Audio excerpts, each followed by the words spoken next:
Howdy everybody, welcome back to some more RPG horror stories. Let's jump into our first story for the day, which is going to be from user Dongle00 and is titled Almost Got Trapped DMing for a Group of the Most Insanely Bigoted People I Have Ever Met. So a while ago, I found myself with some free time to start a D&D campaign, so I asked around to see who was willing. A friend of mine and his brother, who we will call Alex, and also I don't know that well, told me they were down, but I said we need more people. Alex then told me his friend said he was also down alongside 3 of his other friends, so we agreed to do a one-shot before starting the campaign. I will say good idea on running a one-shot prior to a full campaign. That way if there are any issues, you can iron them out beforehand, or if people just aren't enjoying the vibes, like you just don't vibe with each other, like play style wise, you can get that out before even investing into a full campaign.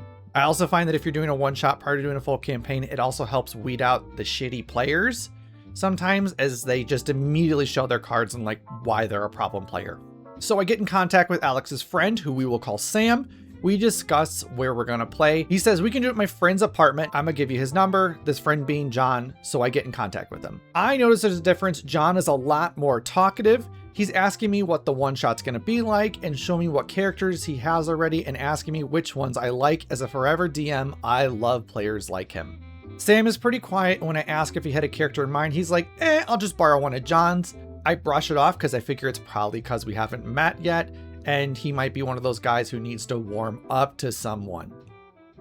Eventually, I ask Sam if he has a Discord because I realize we all live pretty far from one of the players and the campaign will be much easier over Discord.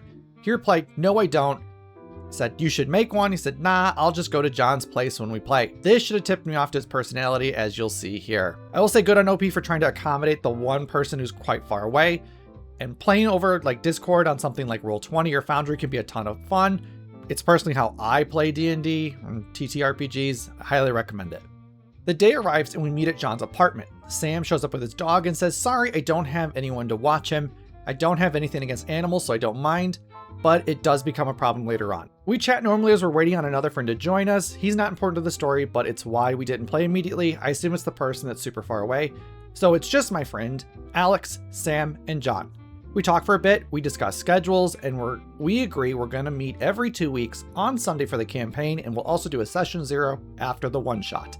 We're all pretty hungry, so we walk to a pizza place, and there, while we are all eating, my friend John and I are talking about D&D and such, but Sam and Alex start talking about politics, and I realize that Sam is a right-wing nut job and an insane conspiracy theorist.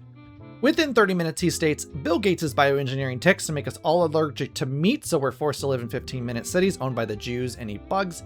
Epstein is still alive and well in Palm Beach, Florida, because there's this guy on Instagram who looks a lot like him and makes jokes about it. He told me they're clearly the same guy because they have the same teeth. That Muslims are changing Europe.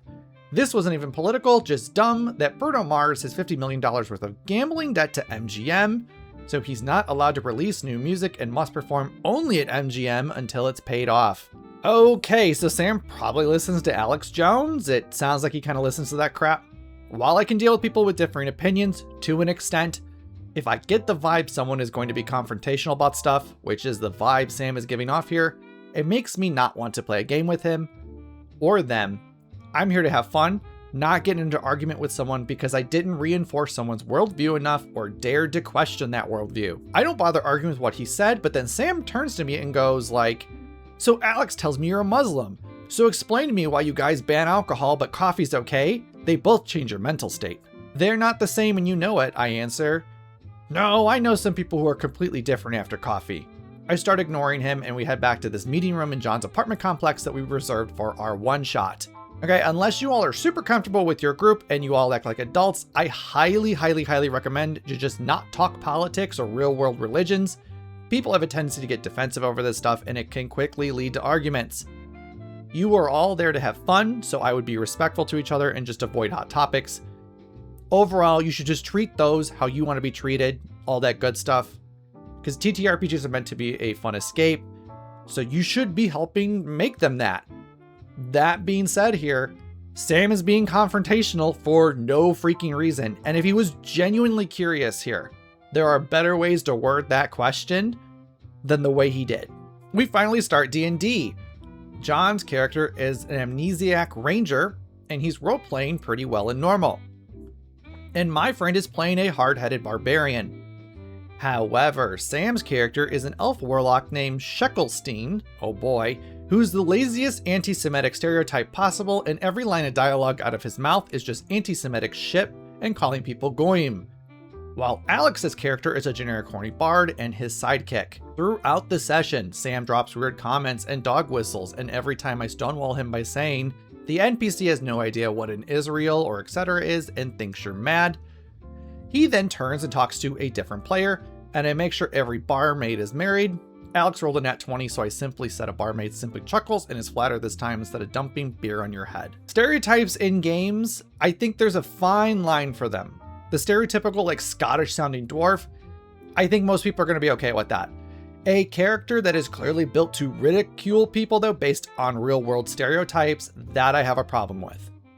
If someone is bringing in real world things that do not exist in your world, do feel free to correct that person and put a stop to it, especially if somebody's going to use it to spew hate. Even in instances where somebody is not using it to spew hate, I personally still try to keep instances of real world stuff out of RP because I think it muddles things. I'll give you an example. In a campaign I ran previously, I had a player just way back during this campaign who was being quite antagonistic to some elf quest givers.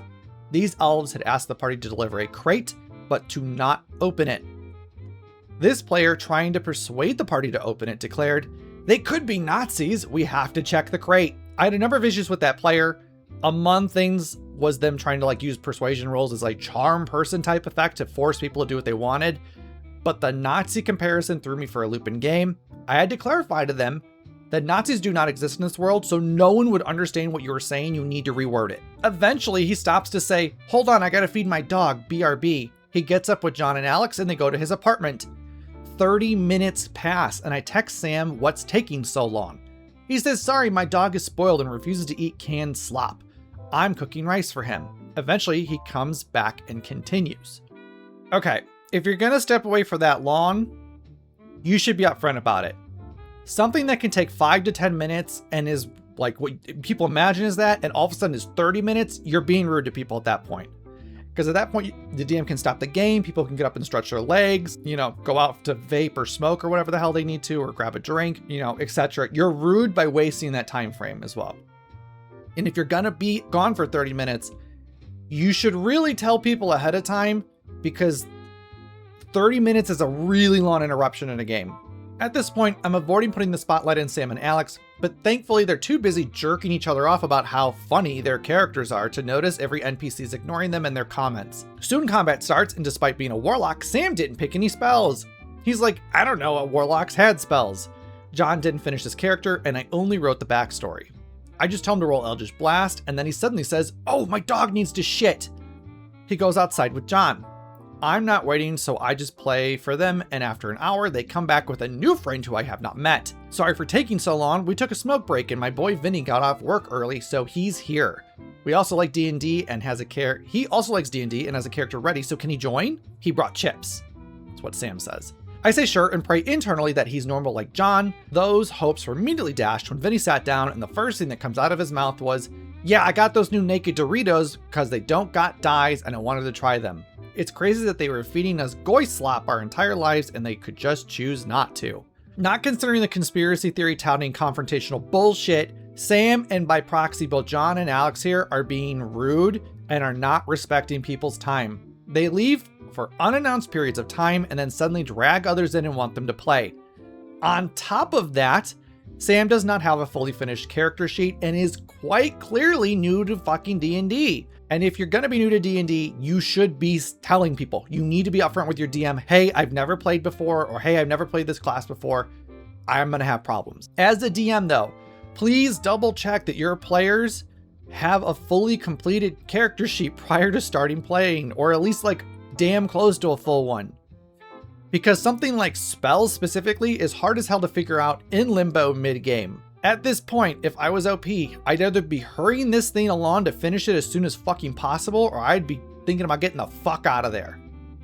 A huge chunk of the table here is being disrespectful, and we are in the middle of a fucking one-shot. Y'all would think people would be on their best behavior during that initial thing, but apparently not. At this point, I'm done with this group, so I fake an emergency and head home. Afterwards, I tell my friend that I do not fuck with his brother, and Sam at all, and I'm not doing a campaign with them. I wonder how young these people are. Some of the lingo here. I'm fucking dating myself here. I then tell him that I'm gonna lie to everyone that my job changed my schedule and I work on weekends now. He understands. I then tell Alex and Sam, and they're like, that sucks, but whatever. When I tell John, he's sad and asks if we can do Wednesday, but I lie and say I have class. Okay, so they're probably in their late teens, early 20s or something. I do feel bad for John, but then I realize that if he's friends with guys like those who are willing to be that bigoted with someone they just met, he's either bigoted himself but socially aware enough to hide it, or he does not care at all. So yeah, that's why I know D&D is better than racist D&D. Okay, so not even considering the bigotry here, these players, outside of OP's one friend, are rude and not respectful of people's time.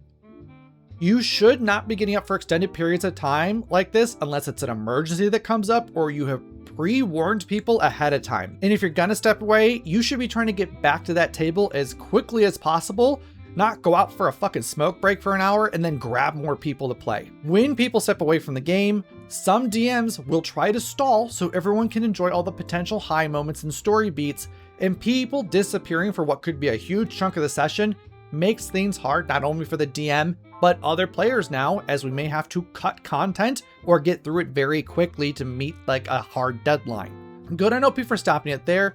Again, not even talking about the bigotry, these people sound like they suck to play with.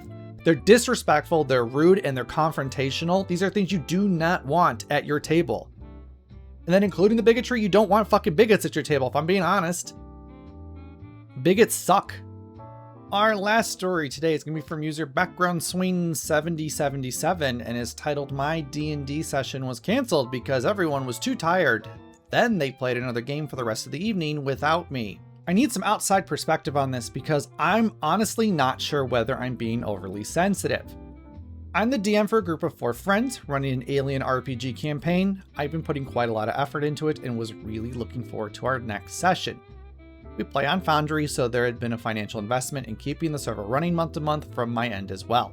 As a heads up for Foundry users out there, if you are comfortable with it and you trust your players, you can do what's called port forwarding and not have to host a server, and your players can then log into play that way. TLDR, port forwarding is basically opening up a pathway into your network, essentially, in your computer, and that allows the players to hop in to play Foundry that way. So obviously you should make sure you trust your players if you're comfortable with it. It takes a little bit of work to set up, but you don't have to run a server month to month. The server only runs when you're running Foundry though, and you have the game up and running. I say game, tabletop, like the VTT.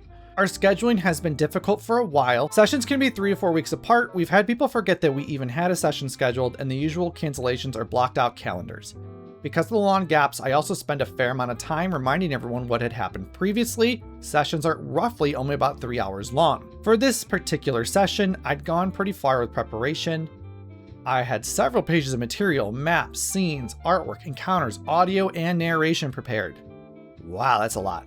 I wasn't doing this because I expect my players to appreciate every hour I spent preparing. I just genuinely enjoy GMing and was really excited about this particular session. I thought it was going to be a major change in the campaign and a really cool crew moment. Only 2 of the players showed up at the scheduled time, but 2 of my players were 30 minutes late and arrived sounding tired. One of the others pushed pretty hard for us to cancel.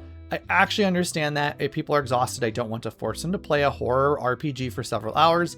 It's no fun for me and it's no fun for the players. Anyway, we concluded to cancel the session and there were murmurs of another session about 3 weeks time or so. Okay, if things are going that far apart and people are not remembering that y'all play, you might want to have a serious talk on continuing the campaign, I'm gonna be honest. I've been there as a DM. It sucks to prep a ton and have things get canceled over and over, especially when you're putting tons of work into the session and you're working interweaving player stories into the narrative in cool ways. But at the end of the day, if people keep canceling, it ain't worth your time. Then things got weird. The group decided to play an online game together instead. The game only supports 4 players. There were 5 of us. They went ahead and played without me. I didn't quite understand that. Are ttrpgs more strenuous than online games requiring you to complete puzzles and avoid monsters? I don't think my players are malicious people, but I can't shake the feeling that the whole thing was incredibly dismissive. If everyone had just said, "We're exhausted, let's call it a night," I'd have been disappointed, but I would have completely understood. Instead, it was effectively, We're too tired to play the session you prepared. Let's play something else. And apparently it was fine if I didn't join. The kicker really was that they ended up playing late, probably past when my session would have ended. Maybe I'm taking this too personally, but it genuinely hurt. Okay, I think these people kind of suck. Did they tell OP that they were gonna do this instead? Like play this game? What makes it okay to then not include OP, but the tired people? The vibe I'm getting here, I would cancel this campaign damn quick. I really don't think these people consider OP as a friend, because otherwise they'd invite them to play this game or find a way to swap people out of that game. Be like, oh, hey, it only has 4, but we'll find a way to swap people out, keep hanging out. I get playing a video game can be less strenuous than trying to play a ttrpg, but to then not include OP and to also play late as fuck when they were saying they can't play due to being tired? Fuck that. These people, to be honest, I don't think are OP's friends. I would probably try to find new players, and I would seriously reconsider spending any time with these people just from the vibe I'm kind of getting here. With scheduling already being difficult, when I finally have a session that I'm really excited about, I spend a huge amount of time preparing for it, turn up ready to run it, and then the group cancels, only to spend the rest of the evening gaming without me. It leaves me wondering why I'm putting so much effort into this. Is this just one of those situations where I'm assigning much more meaning to what happened than my players intended? I'm particularly interested in hearing from other DMs. If this happened to you, how would you feel about it? And what would you do afterwards? Okay, as the forever DM, I would be pissed. I get it can take more energy to play ttrpg than hopping into a game to play. But being a player versus the DM is way less stressful and it requires way less energy. To then also not include OP is, to me, it's rude. This makes me think they only see him as a DM to run games when they decide to play. What I'm curious about here is how much does OP hang out with these people outside of the campaign? Is there a chance that they aren't enjoying the campaign, but they're not brave enough to admit that they don't want to play anymore? So this kind of breaks down to two things for me potentially. One, people on both sides are not communicating enough here, either about needs or wants, or they're not want to play, or trying to be inclusive and include more people. Like maybe they just assumed OP would join. Or two, and this is the one I'm kind of leaning towards a bit more, I think these quote unquote friends see OP as nothing more than a DM when they have the energy to play the game. In either case though, I would have a serious conversation with them about continuing this campaign. But from the vibe I'm getting, I would save yourself the time and just say you're out. And if you're feeling like it, tell them why. Tell them that you feel you're being disrespected and that it's disrespectful of them to cancel last minute and then turn around and go play a fucking video game and to not even offer to have you join them on top of it. This is assuming they're not offering, obviously. Tell them that you're tired of not being seen as a person, but just as some entity that drums up content or a game for them to play when they decide to get off their high fucking horse and grace you with their presence. To be honest, I think these players suck. As players, they suck. And I don't think they're OP's friends. I would find new players and I would find better friends because to me, they suck. They're not great people. Alrighty guys, that's gonna be it for today. I would love to hear your thoughts on either story down in those comments below. Do you agree with me? Do you not agree with me? Tell me why. Don't forget to like and subscribe if you haven't yet and if you're enjoying the video. Links to my socials and Twitch are in the description as well though. I will see you guys on the next one. Thanks for hanging out everybody. Bye-bye.